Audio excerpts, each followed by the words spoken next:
I loved the first GhostRunner when it released. I mean, just by looking at the cover art and name, I remember how interested I was in checking it out. It was a great game in the end. If you never played or heard of GhostRunner, to give you a quick insight on the first game, GhostRunner is a hardcore FPP parkour slasher, set in a grim cyberpunk city with some post-apocalyptic themes to it, where you play as a sword-wielding cyber ninja named Jack. The gameplay is really fast-paced, you and your enemies die in just one hit, but you can slow down time in midair to avoid gunshots. There are upgrades and abilities, also items and collectibles that you can find within the levels. You also have a grapple hook for platforming. The game may seem difficult whenever you encounter enemies, but once the game clicks for you, you'll realize enemy encounters is just trial and error. But there are some encounters that may require some good reflexes. Plus, the game's checkpoints is very forgiving. Respawning is also instant. Now, GhostRunner's gameplay may look similar to another parkour game out there, a game called Mirror's Edge. I don't know if anyone's ever played or heard of that game. If you've played Mirror's Edge, there's a good chance you'll enjoy GhostRunner. The game may seem hard, but it's never unfair. It's one of those games where you have to learn how to play it and understand the mechanics to get good at it. You really have to learn from your mistakes. Utilize the tools and skills to progress forward. If you're still unsure if GhostRunner is a game you'll get into, I highly recommend trying out the demo. But that's my quick rundown on the first game. Now I'm going to move forward assuming mostly everyone has played the first game. If you haven't played the first game, then the video ends here for you, I guess. Alright, now time to dig into GhostRunner 2. To put it simply, it's more GhostRunner. Gameplay is about the same as the first game, but with more improvements, while also adding some new gameplay elements. One of the new gameplay elements added for the parkour side of the game are the grind rails, and of course, the motorbike, which you'll get to use halfway into the game. Really, those two are the only new additions featured for the gameplay side. I think one of the best improvements that they've made for this game is the upgrade system. Now, it's been a while since I played the first GhostRunner, but I remember not being too fond of that game's upgrade system. I remember it being very Tetris-like. It wasn't bad, but it also wasn't great either. In GhostRunner 2, all skill upgrades can be purchased with the game's currency. Skill upgrades can be implemented in your motherboard. The motherboard is where you put and organize all your skill upgrades. To expand your motherboard, you need to find these shards that can be found within the levels. So it is like finding the previous game's collectibles, it's the same thing. Although shards are the easiest items to find within the levels, unlike the swords and gloves. You'll also run into hidden challenges throughout these areas. Challenges are mostly parkour focused. The challenges have a bronze, silver, and gold tiers. The higher the tier you earn, the more rewards you get. You have your 3 abilities, the Shuriken, Shadow, and Tempest. You'll use all of these during combat and platforming, mostly platforming.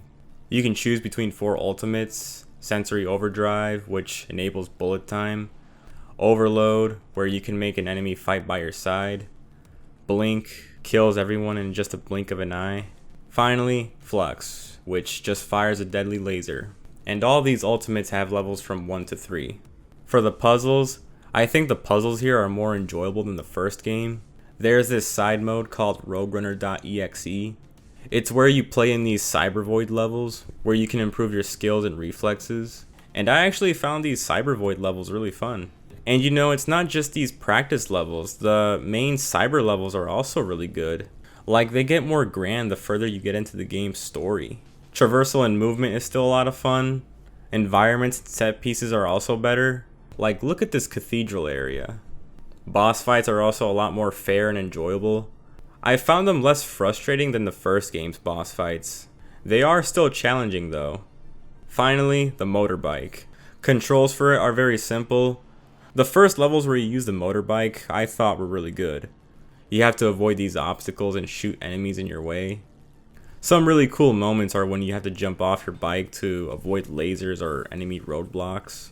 But once you get to the Wasteland section, the motorbike sections become a little boring, honestly.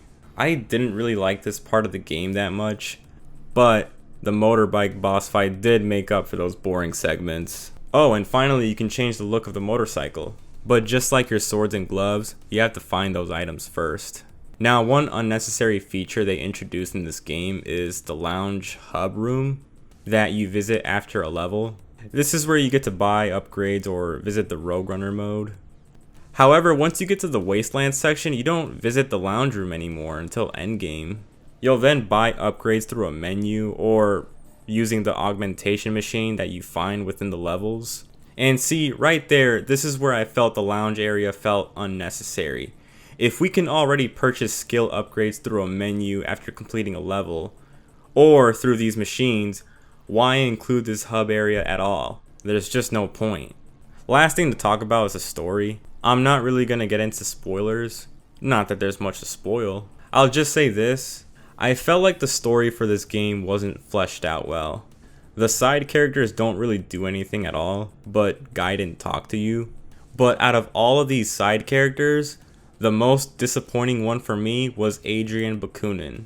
I don't know why they introduced him in this fancy way. I thought he was going to serve some sort of role in the story or gameplay, but he doesn't do anything. I mean, none of the characters do anything, but for me, Bakunin let me down the most. To be honest, the only characters I was really interested in was the conversation between these two guards outside of the office. That was it. Only two characters I really paid attention to. In the end, GhostRunner 2 is an improvement on its core gameplay. I also did find this game easier than the first game. I still really enjoyed the parkour sections and enemy encounters, and some really cool moments as well. There was a new mechanic introduced at the last level. I'm not going to reveal it, but it does make me assume that we could be seeing a third game, which I will be down for. This is still a really good game. It's just the middle section that I didn't really like that much. Do I recommend it? If you enjoyed the first GhostRunner, I think you'll enjoy this game as well. That's all I got for GhostRunner 2. Thank you all so much for watching, and I'll see you in the next one.